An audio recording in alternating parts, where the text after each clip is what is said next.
We were talking about Chidambaram making that point about UPI. Can you talk about some of these, path-making things which in your time you have seen? Yes. Game changer things Absolutely. like which you have seen. Can you just... I think, on especially on the digital infrastructure. Because I happen to be on the board of IMF, I oftentimes remind my colleagues that we've created, in India, bank accounts that is actually about 1.5 times that the population of the United States, 500 million plus bank accounts. And I think that, during COVID, for instance, that was such a big boon because, money was transferred to people just with a click. Think about it actually, if suppose, let's say those bank accounts were not created, you would have had to actually print checks, maybe, or send, maybe cash, right? Have to give that.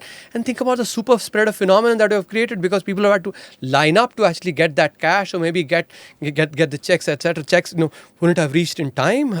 So I think that, again, the counterfactual tells you about the enormous impact that this had.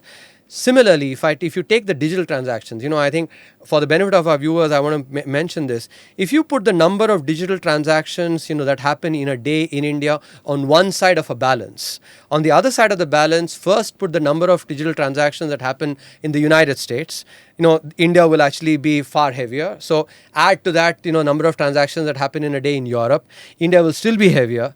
Then again, add to that the number of digital transactions that happen in China. All three of them put together, still India will be heavier. That's the kind of, that's a transformation actually. And as somebody who's an engineer, when I love technology and applying technology for you welfare, write that in the book too. For welfare. And I think this is such a brilliant example of, of technology. And I think I have, once again here, I have no hesitation in saying, actually, I was really impressed by, the Honorable Prime Minister, the way he understands the power of technology. And I think a lot of these initiatives have happened because of his, understanding of technology and implementing this. So this now needs to be, we've done the plumbing now. We now really need to build on this, especially, for instance, I want to take in the, on credit creation, for instance, right?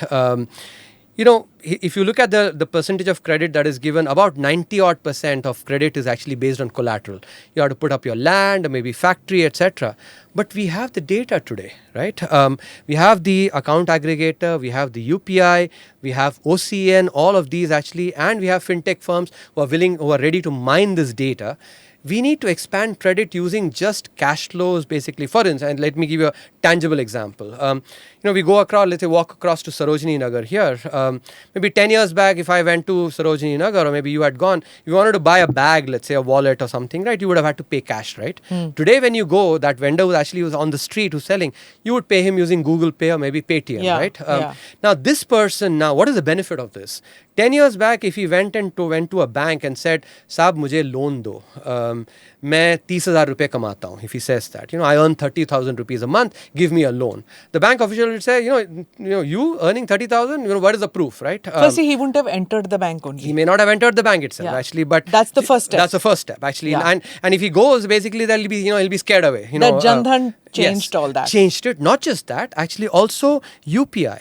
Now he can actually, if he says, for instance, that, "अरे तुम क्या proof है तुम 30,000 रुपए कमाते हो?" He says, "साहब देखो मेरा, ये है मेरा पेटीएम में कितना मेरा आमदनी आता है एक महीना में, और मैं सप्लायर्स को कितना देता हूँ, आप देख लो इसको, एक्चुअली एक से दूसरे को घटा दो, आप देख लो मैं 30,000 रुपए कमाता हूँ, आपको कितना महीने का डेटा चाहिए, आपको 6 महीने का चाहिए कि पिछले 3 साल का दूँ मैं?"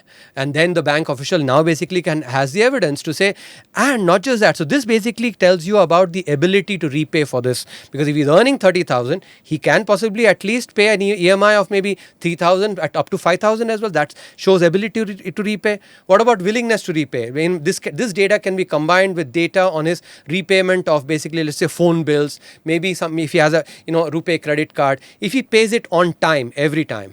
There's a footprint everywhere. There's a footprint, actually. You can mine that data to actually, and eventually when you want to assess credit risk, it's only about 2 things: the ability to repay and the willingness to repay. And using data, analytics, artificial intelligence, machine learning, this can be assessed. So this mindset is really critical. If we keep thinking that, lending has to be based only on collateral, we will not be able to avail the benefits of this huge infrastructure. This enables the opportunity for India to leapfrog. And no other country has this opportunity today. So we have to avail this opportunity. And let me use actual data to illustrate the opportunity. If you look at credit creation in the economy, right, the world average in 2020 is for every 100 units of GDP, credit is about 180 units, around 1.8 times, 180%. In India, the same percentage in 2020 is 58%.